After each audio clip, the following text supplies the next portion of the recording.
Hey guys, it's Shun. Today I'll be showing you guys how to do crochet with braiding hair. So let's just get right into it. The braid pattern that I'm using for this is pretty simple. In the front, I'm just braiding a bunch of braids going straight back. So I started from the center and I just continued to braid braids going straight back that were about this size. Not too big, but not too small as well. And you want, as you're braiding these braids, you also want to take into account where you want your parts to be. With this braiding pattern, you can choose to have multiple parts where you will be able to part your crochet hair. Those parts will lay in between these braids that you are braiding now. So you want to make sure that these braids will allow you to part your hair where you want it to be parted. So once you finish up braiding these braids in the front, just going straight back, you're going to connect these braids by braiding down along both sides, starting from the middle.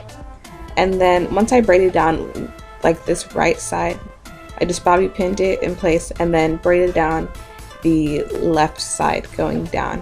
And then originally I thought I was going to do a beehive, but a beehive is very hard to braid on yourself because it's hard to braid upside down. But this braiding pattern is much easier and it worked out really well as well. So all I did is like a little zigzag going back and forth, starting a new braid from the top. And then once I got to the bottom, I started to connect those end braids from earlier to this braid that I am doing here in the back. So on this side, I connected the braids from the right to this braid, and then once I got over to the left, I connected the one big braid from the entire left side, so that in the end I was left with only one braid. And then with this one braid, I just tucked it in and crocheted it through the cornrows so that it could be securely and flatly in place. And yeah, that is the braiding pattern. It's pretty simple. So the hair that I'm using is just regular pack hair that I picked up from my beauty supply store. It costs like $1.09, super cheap, just your regular connect-along hair. I'll try and find a link to this direct brand in case you want to get it too, but literally any pack hair, connect-along hair will work for this. So now it's time to start crocheting, and I've grabbed a piece about this size and I'm just going to loop it around my index finger like so, and grab the latch hook, place it through my braid, and then use my finger to glide the hair in. Close the latch,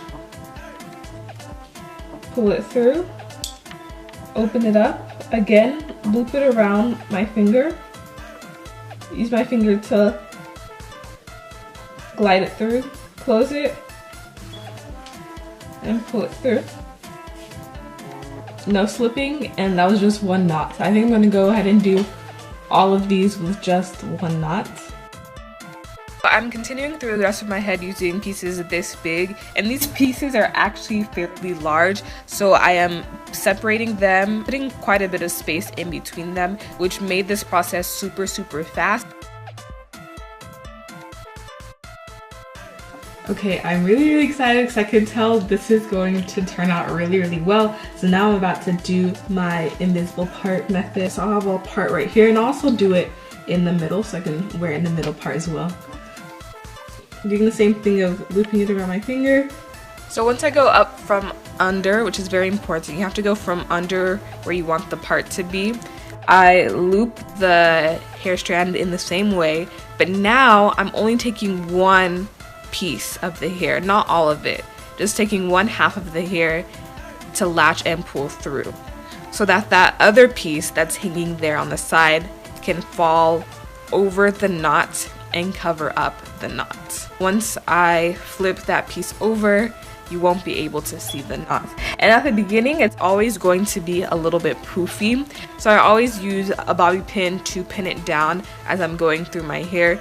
And after I'm done finishing that section, and I can take the bobby pins out and it's super flat, so you don't have to worry about it being poofy at the end. Just go ahead and use a bobby pin to pin it down as you're going through. And so I continue through the rest of the part in the same exact way, only pulling half of the hair through and then finishing it off and bobby pinning it down so it can stay flat in place. Look how natural that looks, you guys. So one half is done and I'm moving through the second half of my head in the exact same way.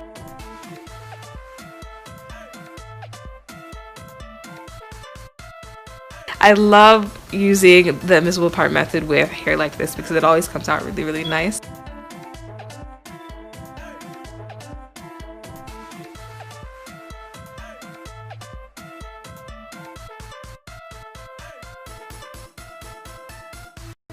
For this entire install, I used a total of 3 full packs and then a little bit from the 4th pack. So total, it was like less than $5 for everything. And less than 4 packs is pretty good considering how full this hair ended up being. So if you want your hair to be less full, you probably wouldn't need the full 4 packs either. And then so once I'm done with that part, then I can move on to the middle part, which is just right there.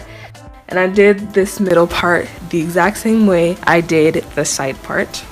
And the key to having these parts come out really, really nice and natural looking is 1, make sure your braids aren't too big, and also making sure that you're going up from under the braid so that the knot is underneath the braid and the other piece falls on top. And as long as you are crocheting them close enough together, especially this type of hair in particular, makes it easy for it to come out looking nice because of the kinkiness of this texture of Kanekalon hair. I am moving throughout the rest of my head using fairly large pieces, and for each cornrow going straight back, I use like 2 or 3 pieces, which is not a lot at all. So this whole process literally took me, like the actual crocheting part took me under 30 minutes, which is super, super fast.